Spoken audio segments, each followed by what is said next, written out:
Hello and welcome. My name is Chris from christopherhole.com and welcome to today's podcast. It's episode 22 and we are talking about how to get fit fast.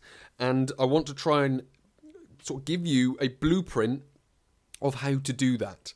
And that's not necessarily some sort of faddy, trendy way of doing it. It's something that I use as a trainer. It's the questions that I go through with people that help me design a program for that person that's sat in front of me. Now, obviously, I don't know who you are. I don't know what your goals are. But what I am going to do is use those same questions and you can start coming up with the necessary answers. I am going to use some sort of examples as I go through to sort of help engage your thought in it, but I won't be able to come up with the specific answers that you're looking for. That bit will be down to you. Now, this comes about because I watched a program on Channel 4, another health and fitness program called How to Get Fit Fast. Now, it wasn't necessarily the best program in the world. It did what most of them do. It just gave you options about what you could do. Things like running, things like cycling, things like going to the gym. It wasn't that groundbreaking. And the title of it, How to Get Fit Fast, didn't really have a great deal to do with the content that was in it. It was just loads of options. There wasn't actually some sort of blueprint of how to get fit fast, if that makes sense. So what I want to discuss in this podcast is, first of all, health and fitness information in the media. And then I want to start looking at what you need to do to get fit fast. So that's where the blueprint bit comes in. And as I mentioned, it's going to be me going through some of the thought processes and the questions that I go through as a trainer when I'm working with someone, be it someone that I've been working with for a period of time, or be it someone that I've been working with and I've just met them on that day and this is their first session. So it's going to be a bit of an online coaching session. I'm going to be talking through some of the questions that I go through, some of the processes, some of the thought processes that I have to use as a trainer that I use with specific clients. Now, I can't say that every personal trainer does this because I know some that don't. They just get them in the gym and just get them going, which is great, which is just putting a program together for someone, which is great, but it's not necessarily focused on that person in any sort of specific and individual way, if that makes sense. So that's the kind of thing that we're going to go through in this episode. Now, before I get into that, just quickly mention my social media, which is Facebook, Christopher Hole Training, or Twitter, @Christopher Hole. Please come along there, like and follow. I try and post sort of once a day. I try and cover anything in the realms of health and fitness, be it exercise, diet, behaviour, habits, so on and so forth. So please do come along there. Alternatively, if you're in the Bristol area or Bath area, go to christopherhole.com/workshops. And if you go on the 6-week health coaching program, that's a program that I teach which basically expands on this information. So again, it's more the information that I use that helps me help other people become fitter, become healthier, so on and so forth. So this is kind of a starting point, and you can go there to gain obviously more information that can help you on that journey. So coming back to today's episode, first of all, just quickly talking about the health and fitness in the media. So TV programs, articles, so on and so forth. A lot of them just give you a snapshot of things that you can do. So it's not really telling you how to do it, it's just telling you what to do. Go running, go cycling, do HIIT training, eat this diet, so on and so forth. It's not really telling you how to implement that. That's something that I'm going to do in this podcast. Now, it's not necessarily the glamorous bit, and hence why they don't do it in TV programs, because it's just short, it's sharp, it's snappy. It gives you the basic information and then it moves on to the next bit. And it doesn't really walk you through the process of how to actually implement that. So what it's kind of doing is it's leaving you to do or to work that bit out for yourself. But because you aren't necessarily that way inclined in your thought process, you never figure it out. So you start doing it and then you stop doing it, if that makes sense. So it's not helping people see the bigger picture. Where do you start? How do I implement this? And how do I get to the goal that I want to get to through using running, cycling, going to the gym, using HIIT training, using this particular diet, so on and so forth. So that's the type of stuff that we're going to look at. So this process is a little bit more methodical. Some people may even call it a little bit more boring. I wouldn't call it that because it's a necessary process. If you go to see any coach in any field of, well, coaching, if you will, it could be health and fitness, it could be business, it could be finance, it could be life coaching, it could be parenting coaching, whatever it is. This is the type of process that they would go to, or any good coach would go through, in order to help you achieve your goal. So we're going to go through a bunch of questions. I've got 11 questions here, and I've then got sort of another process or the next stage of the process to go through as well. So question number 1, and it's the place I always start, is what do you want to achieve? So it might be weight loss, it might be fitness, it might be running, it might be completing a certain distance in running, 10k, half marathon, marathon, whatever it needs to be. So first of all, you need to come up with the outcome goal. So that's the first thing. You need to know where you're going. Then you need to start coming up with the process goals. Now, you can only come up with the process goals and achieve the outcome goal by knowing where you are. And we're going to look at that in a second. So first of all, once you've got that outcome goal, so I want to lose X amount of weight, I want to lose X amount of body fat, I want to run a certain distance, I want to get this fit, whatever it might be, how are you going to measure that? So it doesn't really matter what the process is, how are you going to measure that you're moving towards that outcome goal that you want to achieve? Now again, I do this myself. I don't necessarily tell my clients I'm doing this, but this is something that I'm doing with people that I work with. So how am I going to help them, or how am I going to measure that they're moving towards their goal? So we need to first work that out. So an outcome goal, a way of measuring, if it's losing weight, it might be standing on the scales. It might be taking circumferences. It might be getting a body fat test. It might be all 3 of those. It might be 2 of those 3. If it's fitness, is there a fitness test that you could go and do? Could you go to your local gym? Could you read about one on the internet? Go to your local gym and do it. So it's about thinking, how am I going to measure? How do I know if I'm going to achieve that goal or not? How do I know if I'm on track to achieve that goal or not? Then what you have to do is get tested or assessed. So go and actually do that. Find out where you are. Because when you know where you are, you know where you want to go, you can then build a plan to get there. And this is what we're now going to start doing. So we're going to start looking at some process goals. But before we can look at the process goals, first of all, we need some information to be able to put those in place. So how much time do you have available?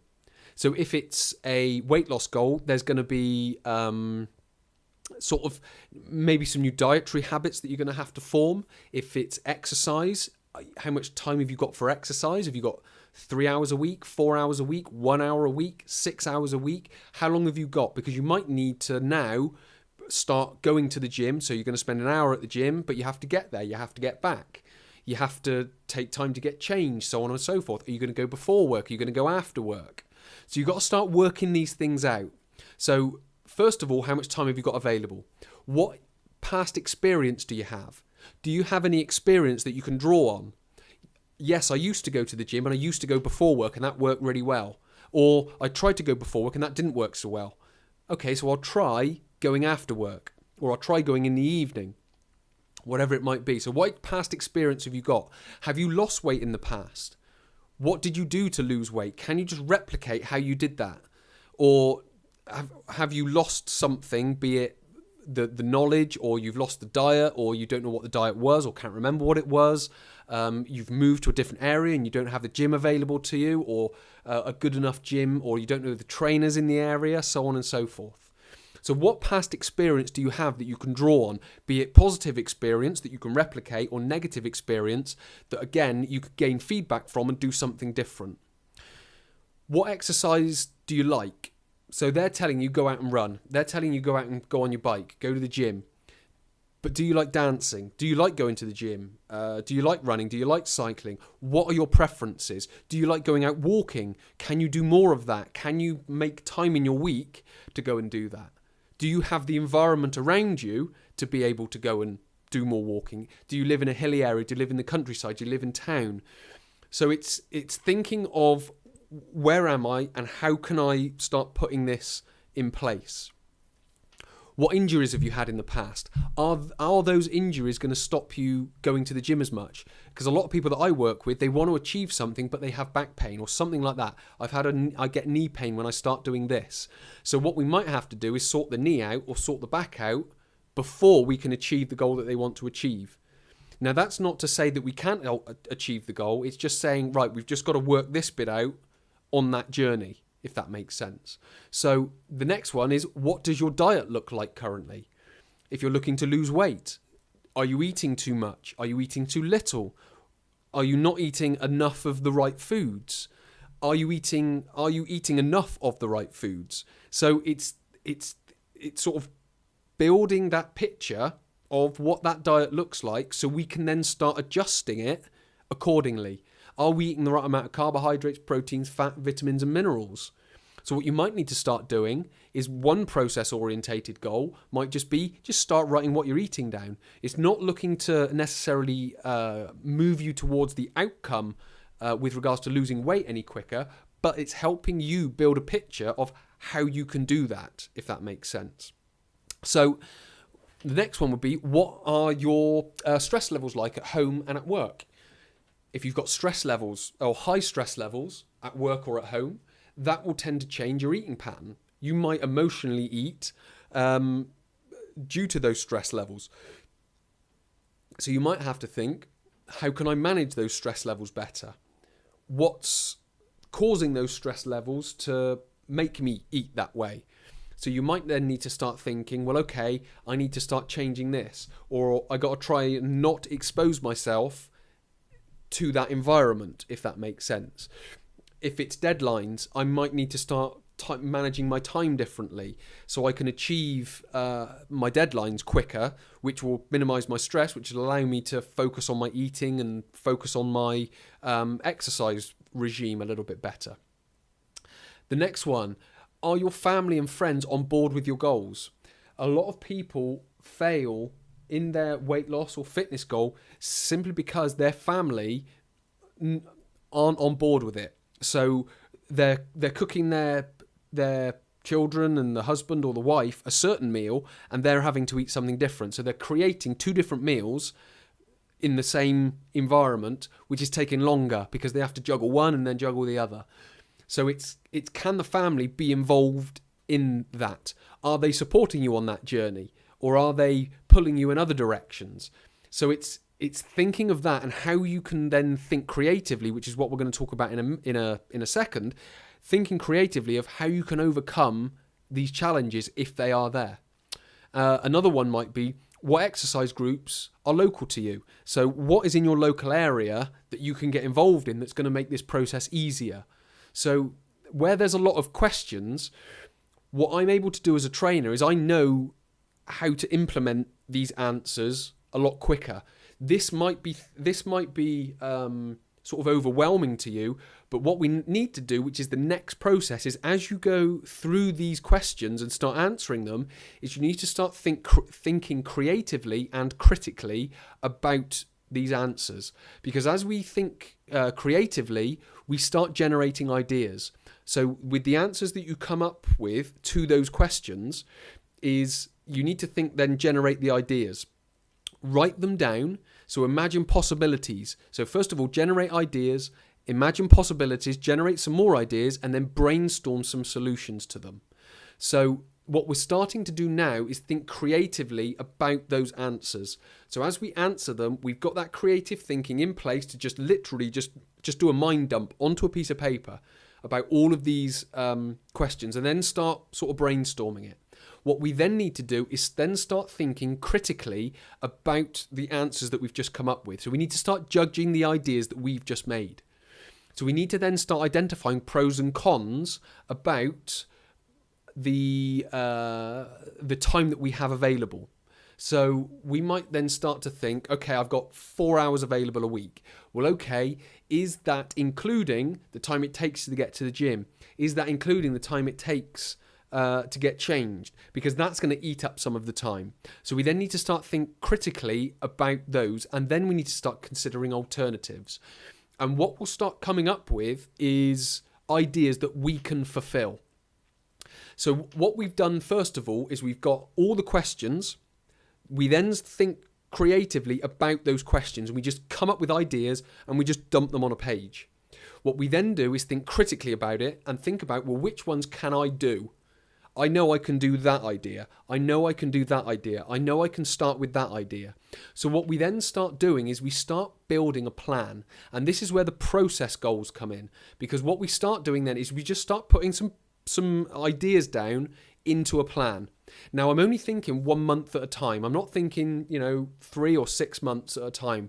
I might just think or ask someone, is just go to the gym 3 times a week. I'm not really interested in what your intensity level's like. I'm not really interested in the types of exercise that you're doing. I'm just thinking, just go to the gym 3 times a week. Just get in there, get on a treadmill, lift some weights, and then leave. And keep it as simple as that. If it's a dietary thing, another process goal will be just write down the food that you're eating. As you start writing down the food that you're eating, what you can then start doing is you can then start identifying, okay, I'm eating this much of carbohydrate, this much of protein, this much of fat, this much of vitamins, and this much of minerals. And I'm drinking this much water. What we can then start to do is increase that or decrease that accordingly. So I'm not saying, start eating a paleo diet, because that might be so far removed from where you are that it's just a non-starter for me. What we need to start doing is just, what are you doing right now? Can we eat a little bit less of all of that? Once we start doing that, can we then start increasing and decreasing certain macro or micronutrients after that? So all of this, start eating paleo or start doing this diet or start doing that diet, don't worry about it. Just write down what you're doing. So what that starts to do is 1 month at a time, just start implementing some of these ideas. What we can then start to do after 1 month is we can then start to review and gain feedback on that plan. So first thing we do is we brainstorm. Second thing we do is we think critically and start building a plan of what we can do. We then follow through on that plan, and then we gain feedback on that plan. So what we're looking to do is review.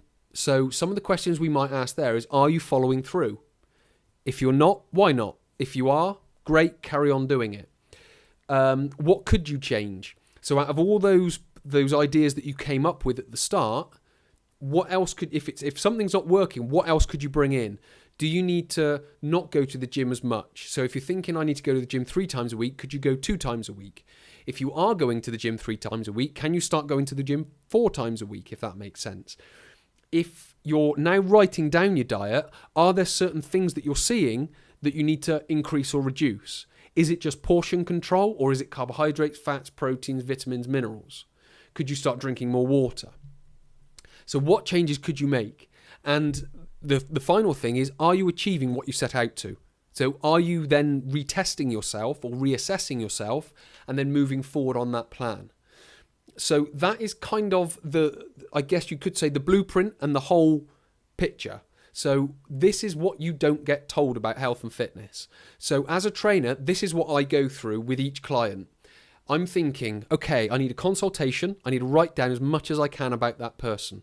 I need to get it down on paper, and I need to then start thinking creatively and critically about what they've just told me. So how are we then going to implement it? What I can then start doing is start building a plan. What I'll then start doing is build that plan and then follow through on the plan.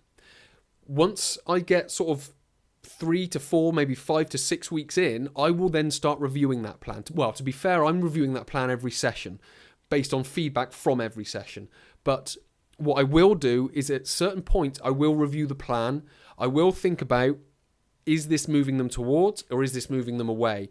What I need to do to change. Now, because I'm maybe a little bit more skilled than just the average Joe at this whole process, I can pick on ideas, pick and choose what I need to do very quickly, because I've done it with a lot of people and I can start moving people through a little bit quicker.